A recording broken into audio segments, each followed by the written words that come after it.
My name is Brian Earp, and I'm a senior research fellow at the University of Oxford. And today I'm speaking with Zainab. And Zainab, would you introduce yourself? Yes, so I'm Zainab Nur, and I'm located in Wales, in Cardiff. I run a campaign called Hidden Voices UK, which is to actually support families that have been accused of FGM. So maybe I'll introduce this session and give some context for what you're saying. So the theme of this session is genital autonomy. And many people feel that certain kinds of genital cutting remove a right that people have to make decisions about their own bodies. And in the case of female genital cutting, there's been this very legalistic response that's focused on criminalization. One of the themes that I think we're going to get into is that well-intended legislation, depending on how it's carried out and depending on the kinds of stereotypes and beliefs people have about certain communities, may have an unintended, almost ironic effect of really limiting women's autonomy within those communities, where the intention, or at least the stated intention, is to help protect girls from having their genital autonomy violated or invaded, can actually lead to situations where the state ends up violating that very autonomy. For example, in the case of unwanted genital exams looking for evidence, or in the case of campaigns that use invasive filming techniques to almost voyeuristically call attention to a really private part of someone's body so as to try to raise the alarm about their conception of FGM. Yes, and this is something that we've been talking about for a number of years because the anti-FGM movement, who it's all about protecting girls' rights and protecting the girls' genitals, what they actually do completely the opposite. It's all about protecting girls. Okay, a girl shouldn't be cut because she's a child. And that's good because we should things shouldn't happen to children, and their genitals shouldn't even be examined, or touched in any way. But then what they do is, from marginalized communities who've been racially profiled, being accused of FGM, these kids are constantly examined, and the parents are not happy about it, but they have no choice because is about they could lose their kids if they don't agree to it, and that then their genitals is photographs are taken and it's videoed and it's put into their medical records. Yeah, I mean, so you've already raised some nuanced points, which is that you oppose the practice of female genital cutting when it's done to children, and at the same time, you find that the response of the state to this practice is not serving its ends of protecting and helping communities, but it ends up actually harming these girls as a side effect. But to give more context to people, I might want to just call attention to the fact that you were really one of the first people in England advocating for legislation to prohibit what the law calls FGM. So can you tell us about some of your early activities trying to call attention to this issue and to get legal support to try to make the practice less prevalent? Yeah.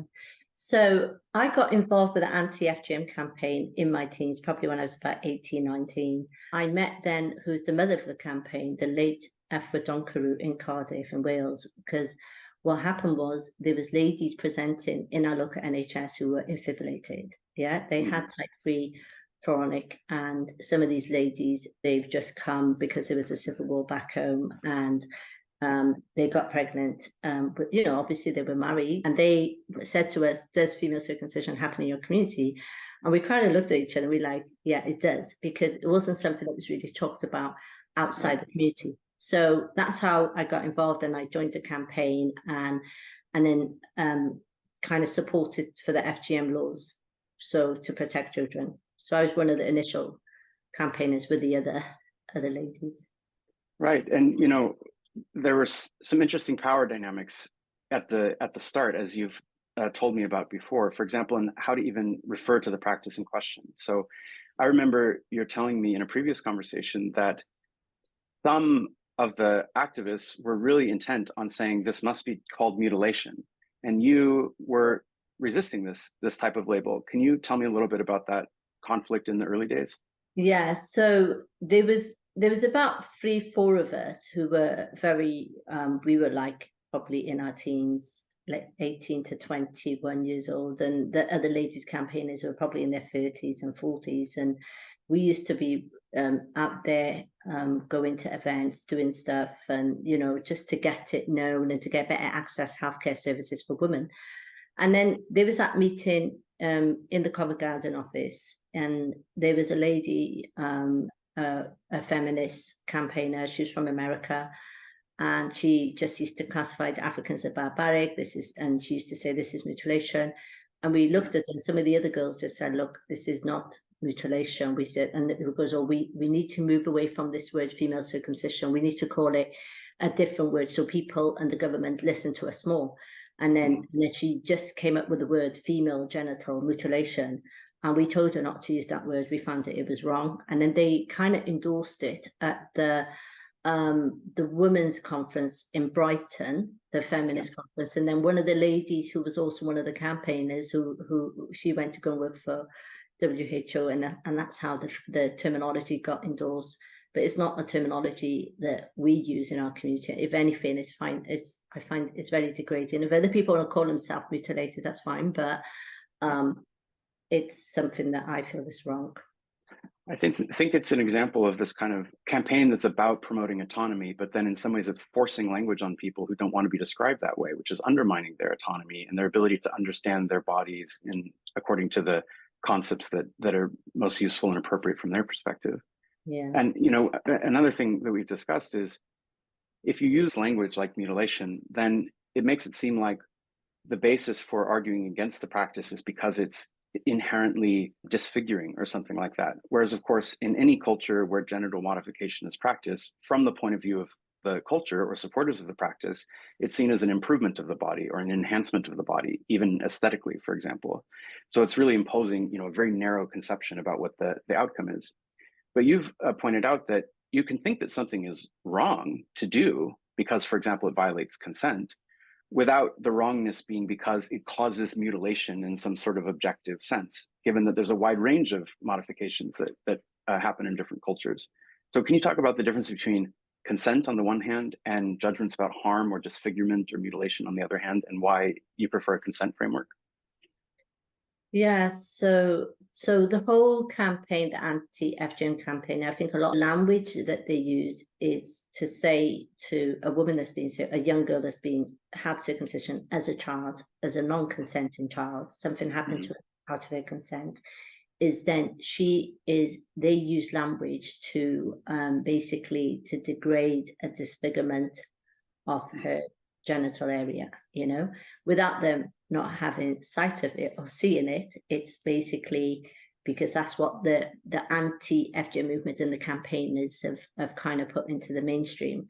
And then these women who are now adults and they got children themselves, they get fed up, people in our community, marginalized communities who've had historical circumcision, being degraded in this way, or being said that they're basically disfigured, they're mutilated, and there's all different, and without them understanding what type that they had, or so it's kind of it's very misleading, and people do get offended. But then how many people are really going to go out in the media and talk about it, because it kind of brings trauma as well. There's 2 points that you raised that I want to follow up on. One is what you say, well, there's a historical practice in the community. And so one misconception that I think many people have, which I hope you can talk about, is that if a practice is prevalent in a home country prior to immigration, that it necessarily just carries on, albeit in some hidden way, in the receiving country. And so you'll often see these articles that say, the hidden practice of FGM in these communities, which leads to this targeting of the communities to try to root out the hidden practice. But there's quite a lot of evidence in the scholarly literature, and you of course know about this from your own work, that practices change, and that when communities have come and integrated into British society and they recognize that the practice is illegal, they may also have their own opposition to the practice that they're introducing, as you did, that the practice doesn't necessarily carry on. So can we first address that issue, and then I'll come back to another one. Yeah, so I think it's attitudes, and attitude changes, and it changes from different generation. I think what our grandmothers and maybe the mothers and the aunties, what they believed in is different to what our generation is. I'm second generation, so, and it's also then going to be different for our daughters who are third generation. So there's an assumption made that because people have migrated here, that they continue to take the practices of their grandmothers and their ancestors. Some of them do, but not all. There's a massive generalization. And I've also got people who have done research on female circumcision and like invited them, and I said, look, I'll get a group of ladies together who's so you can talk to them privately and do some kind of qualitative research. And when they listen to them, they all against it. They all have daughters and they're like, no, we wouldn't do it, because they remember what happened to them, as you know, which is so traumatic. So there's this assumption that is made, which leads to racial profiling.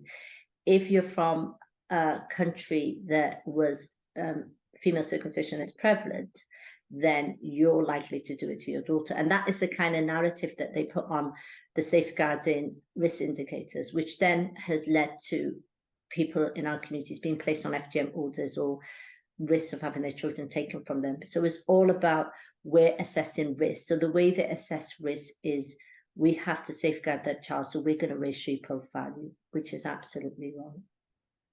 Right. And there's also taking of passports in some cases. So again, going back to the theme of autonomy, you know, if you have your ability to travel taken away, as may happen in the case of some young girls for years, because there was a suspicion that cutting may have happened, but not primary evidence of it, where the suspicion itself is largely based on, as you say, racial generalizations rather than actually having primary evidence of a complaint.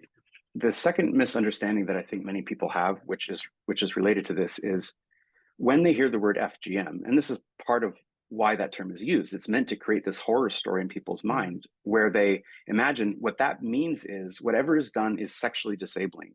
Basically, the capacity for sexual pleasure is just eliminated. And so when somebody comes to a medical context and they hear this language, you know, maybe they were actually enjoying their sexual experiences, and then a well-meaning doctor says, oh, you're the mutilated girl, or, oh, well, you know what this does to your sexuality. This can have the side effect where now, by thinking of themselves as so diminished and degraded and disabled, that can have a psychological effect that, on top of whatever the physical effects may have been, can itself be sexually disabling. So again, it's this further ironic thing. You know, you might have been experiencing some difficulties, but not others. And of course, women who have modified and unmodified genitalia all have a range of experiences. But in this case, the assumption of sexual disability justifies language that places that construct on somebody, and then that can actually causally make them feel ashamed of their bodies and disrupt their sexual experiences. So can you talk a little bit about that aspect as well? So absolutely. And I think, like with the early on the anti-FGM campaign back in the 80s, 90s, when young girls who joined the campaign who may have want to talk about their experiences, you know, they had female circumcision as non-consenting children, and you know, they were then looking up to the older people who were part of that campaign. And then they kind of psychologically made them believe, with all the jargon words and labeling, that you are sexually dysfunctional. So some of these girls, they were married and they were scared to get married. They were scared to like have sex and things like that. So they kind of, it developed another psychological issue and maybe trauma. So a lot of them like, oh, I know, because this is what they've been brainwashed into thinking. And some of the girls, they did get married and they're like, oh, okay, we had type 3 and some of us had some people had type 1 or type 2. No, it is not as what those people were telling us. What was all that about? So people are then labeling circumcised women as basically who are not circumcised themselves. Okay, they're basically telling somebody else's experience, and that can have an effect, especially a young girl who's gone to an organization for support, for emotional support, for psychological support, and then you give information and use language that will actually make her fear to go to the next step of her journey in life. If an anti-FGM campaigner talks about her personal experience, that's her personal experience, and she takes ownership, but then you do not label the rest of the millions of girls who's gone through circumcision as your experiences to theirs. And that's where it gets misleading, and being told that you're going to have birthing problems, you know, very much in our community. So our women do have 8, 9 kids, they have large families, and they had the most prevalent type, you know. So in other words, it hasn't stopped them having children and family, but the anti-FGM campaigns gives that narrative to social media, again, which is misleading, is another myth. I wanted to talk about the recent case where there was a successful prosecution, which I believe is only the second one in England in the history of this country, where somebody was accused of FGM under the law, and the case went through. Can you just tell people who don't know about this, haven't been following? I think she was convicted at the Old Bailey, but my understanding that she had type 1. I think the girl disclosed to a teacher or something, my understanding, that much later, like, she was taken as a child and taken back to her mother's country and had female circumcision. So it's something that happened a long time ago. Obviously, they've charged her and convicted her. But then what I want people to understand is that the same type, maybe the type 1, which you've also explained medically in your education videos, is it's something that as much as we're against something happening to a girl, it's she didn't consent to it as a child, that shouldn't happen. But then the same procedures also happen to boys, which is basically a more invasive procedure than this type. A lot of people don't understand what these different procedures entails, and also the other procedures that Western Caucasian women have under the disguise of labioplasty, clitorectomy. They're basically having the same procedures, and it has been known, and young girls parents being able to consent to it, but then something else will happen from the marginalized communities and they get criminalized. So there's if anything, everybody should be criminalized.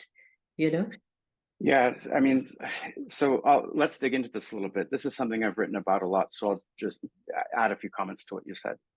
So labioplasty is a commonly performed so-called cosmetic procedure in England. Many middle-class white women will, go to a cosmetic surgeon and have this practice performed. And already we can see how the labeling is different. So this is just called a cosmetic procedure, but strictly speaking, it falls under FGM type 2A on the World Health Organization typology. And the definition of FGM, according to the WHO, is simply any medically unnecessary alteration of the female genitalia.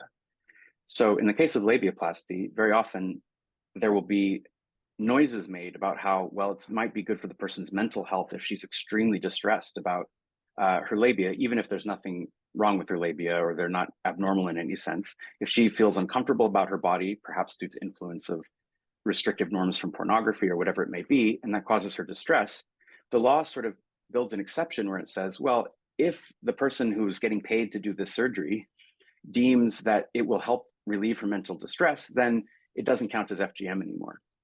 But then some people pointed out when this law was being passed back in 1985, and it's been renewed since then, that, well, if you're from a community where so-called female circumcision is common, and you're not circumcised, you also may feel distressed for failing to fit in with the norms of your community or whatever. So you might say, look, and maybe you also think that a circumcised vulva is more beautiful than an uncircumcised one. Perhaps you've absorbed some of the aesthetic norms of the community.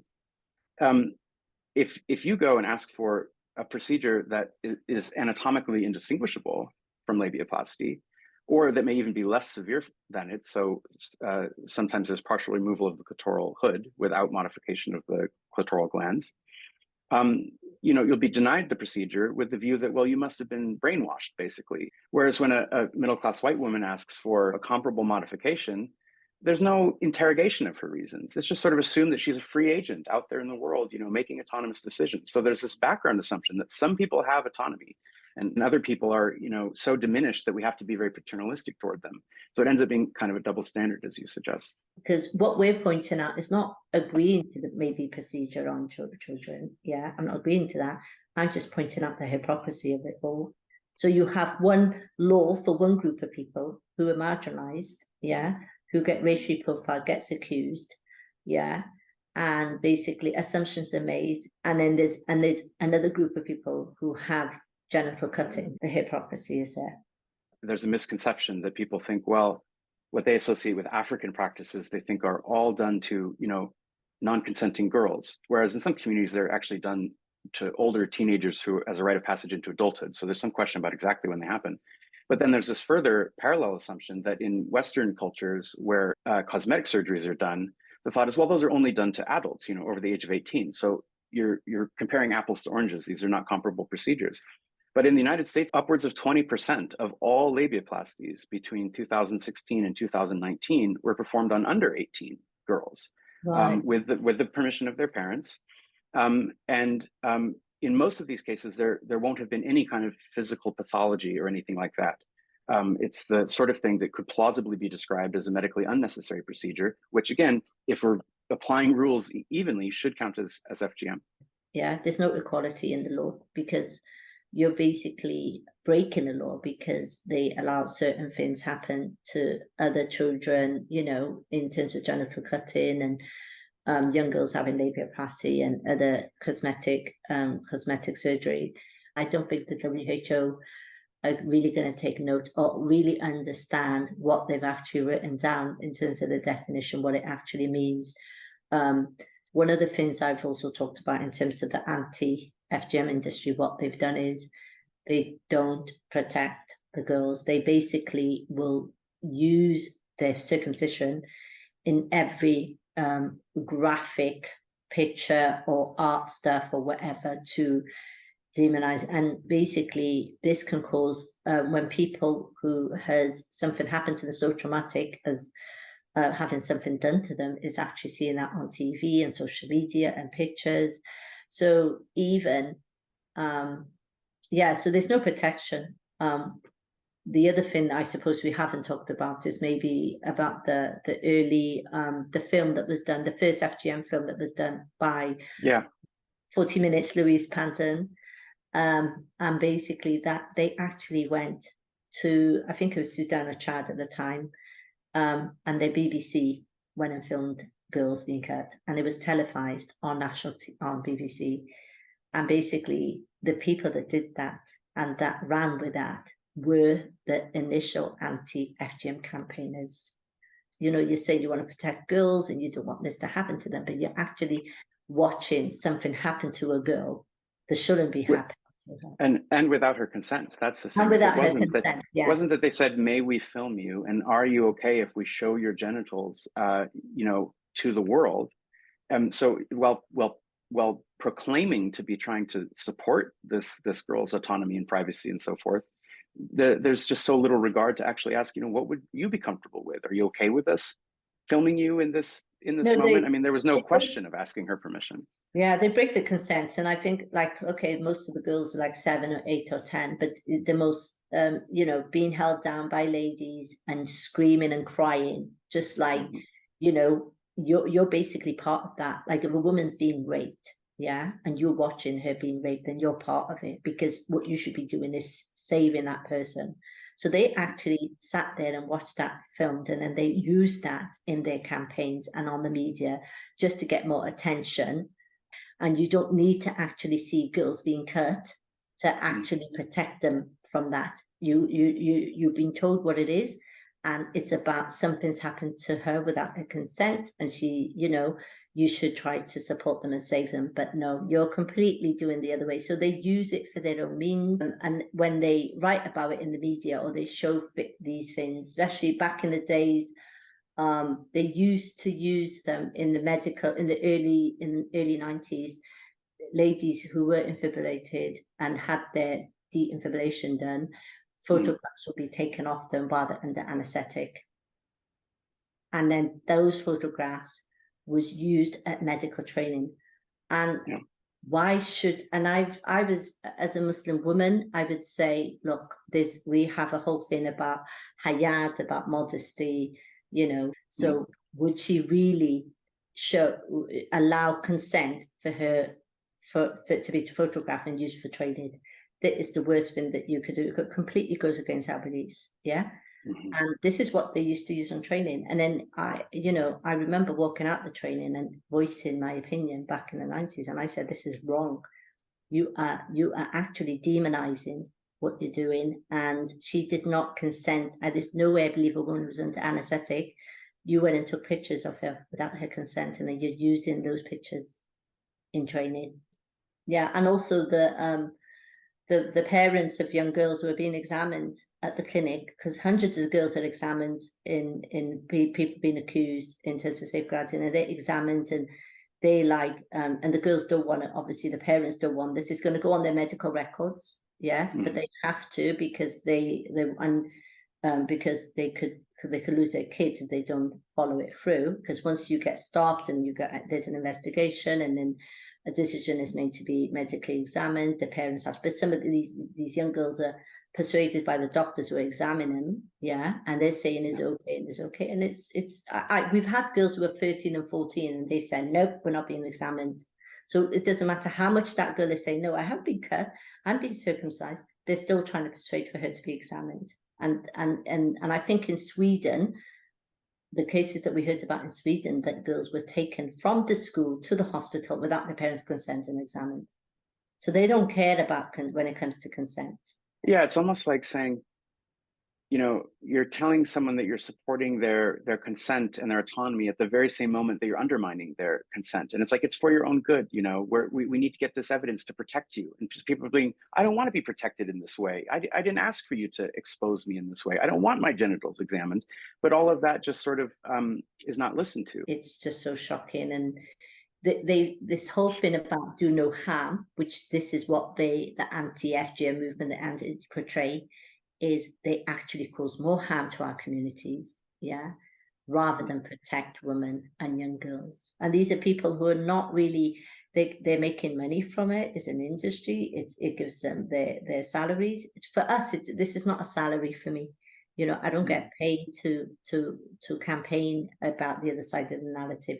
We do it because we want to get the other side of the story, because so many families have been victimized, and also with safeguarding procedures and being accused of FGM or being placed on FGM orders. The amount of families have been placed on FGM orders, and it's really difficult to appeal because they you know, so you're victimizing an adult woman that's had historical circumcision 40 years ago and saying that she's going to do it to her daughter, and then you're writing misleading data or expressing misleading data, because those cases on the data are not new cases. They're newly recorded.